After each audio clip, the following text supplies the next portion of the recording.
Hola de nuevo. Avanzamos en nuestra lectura del deseado de todas las gentes. Hoy, capítulo 30, la ordenación de los 12.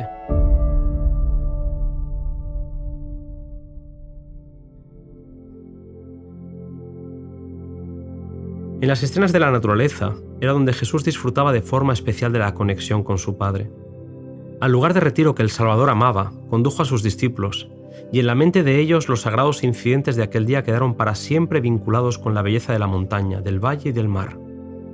Jesús pasó toda la noche en oración por ellos, mientras ellos dormían al pie de la montaña. Al amanecer, los llamó así porque tenía algo importante que comunicarles. Jesús los había llamado para enviarlos como testigos suyos, para que declararan al mundo lo que habían visto y oído de él.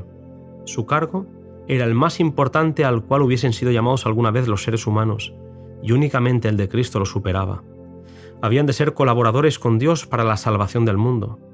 El Salvador conocía el carácter de aquellos hombres, sus debilidades y errores no eran desconocidos para él. Podía ver los peligros por los que tendrían que pasar y la responsabilidad que recaería sobre ellos.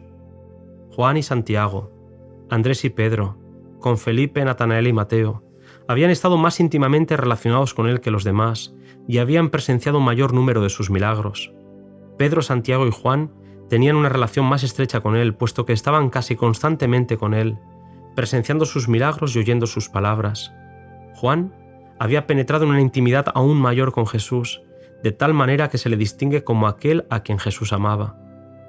El Salvador los amaba a todos, pero Juan era el espíritu más receptivo. Era más joven que los demás y con mayor confianza infantil abría su corazón a Jesús. Así, llegó a simpatizar más con el Salvador y por su medio fueron comunicadas a su pueblo las enseñanzas espirituales más profundas acerca de Jesús. Dios toma a los hombres tales como son, con los elementos humanos de su carácter, y los prepara para su servicio si quieren ser disciplinados y aprender de él. No son elegidos porque sean perfectos, sino a pesar de sus imperfecciones, para que mediante el conocimiento y la práctica de la verdad y por la gracia de Cristo puedan ser transformados a su imagen. En otro de los grupos de los discípulos destacaba Felipe, un buscador sincero de la verdad, pero que era tardo de corazón para creer. A lo largo de los años con Jesús, Felipe había expresado su falta de fe que le acompañaría hasta el final del ministerio de Cristo.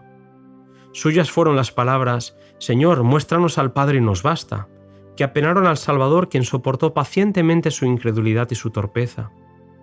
Cuando fue derramado el Espíritu Santo sobre los discípulos, Felipe llegó a ser un maestro según el corazón de Jesús. En feliz contraste con la incredulidad de Felipe se notaba la confianza infantil de Natanael. Aquellos hombres eran amados profundamente por Jesús, que recibió a un hombre que no había sido llamado, pero se presentó con insistencia entre ellos. Era Judas Iscariote, que se adelantó ahora para solicitar un lugar en el círculo íntimo de los discípulos. Creía que Jesús era el Mesías, y uniéndose a los apóstoles esperaba conseguir un alto puesto en el nuevo reino. A él Jesús le dijo: «Las zorras tienen cavernas, y las aves del cielo nidos, mas el Hijo del Hombre no tiene donde recueste su cabeza». La frialdad de Jesús sorprendió a los discípulos, que anhelaban que Judas llegase a ser uno de ellos. Parecía un hombre respetable, de agudo discernimiento y habilidad administrativa, y lo recomendaron a Jesús como hombre que le ayudaría mucho en su obra. Aquellos hombres miraban la apariencia, y la historia posterior de Judas les iba a enseñar el peligro que hay en decidir la idoneidad de los hombres para la obra de Dios basándose en alguna consideración mundanal. Cuando Judas se unió a los discípulos no era insensible a la belleza del carácter de Cristo. Sentía la influencia de aquel poder divino que atraía las almas al Salvador. Jesús leyó el corazón de Judas, conoció los abismos de iniquidad en los cuales éste se hundiría a menos que fuese librado por la gracia de Dios. Al relacionar a este hombre consigo, le puso donde podría estar día tras día en contacto con la manifestación de su propio amor abnegado.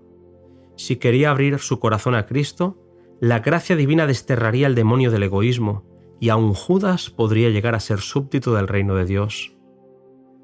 Judas tuvo las mismas oportunidades que los demás discípulos. Escuchó las mismas preciosas lecciones, pero los requisitos de Cristo contradecían sus propios deseos. Se creía suficiente de por sí mismo y en vez de resistir la tentación continuó practicando sus fraudes, a pesar de los intentos de Jesús por presentarle los resultados de su codicia. Con paciencia divina, Jesús soportó a este hombre que estaba en el error, a la par que le daba evidencia de que leía su corazón como en un libro abierto. Cuando llegó a asociarse con Jesús, tenía algunos preciosos rasgos de carácter que podrían haber hecho de él una bendición para la Iglesia.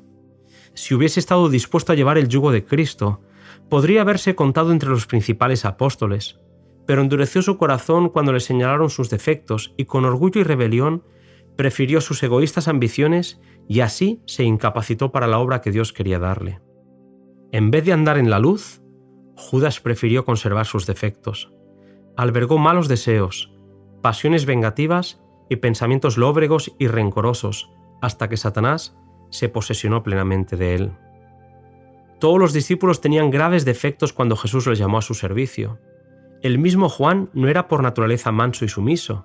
Él y su hermano eran conocidos como los hijos del trueno, pero el Salvador no se apartó de ellos por causa de sus debilidades y errores. El discípulo amado mostraba que en él había mal genio, espíritu vengativo y de crítica. Era orgulloso y ambicionaba ocupar el primer puesto en el reino de Dios, pero por la obra tierna y paciente de Jesús hubo un cambio en él. Abrió su corazón a la influencia divina y llegó a ser no solamente oidor sino hacedor de las palabras del Salvador. Contemplando a Cristo, llegó a transformarse su carácter. En sus hábitos y temperamento, los apóstoles diferían grandemente. Fueron reunidos con sus diferentes defectos, todos con tendencias al mal, heredadas y cultivadas, pero en Cristo y por su medio habían de habitar en la familia de Dios, aprendiendo a ser uno en fe, doctrina y espíritu. Las lecciones del Maestro harían armonizar todas las diferencias, poniendo a los discípulos en unidad hasta hacerlos de una mente y un mismo criterio.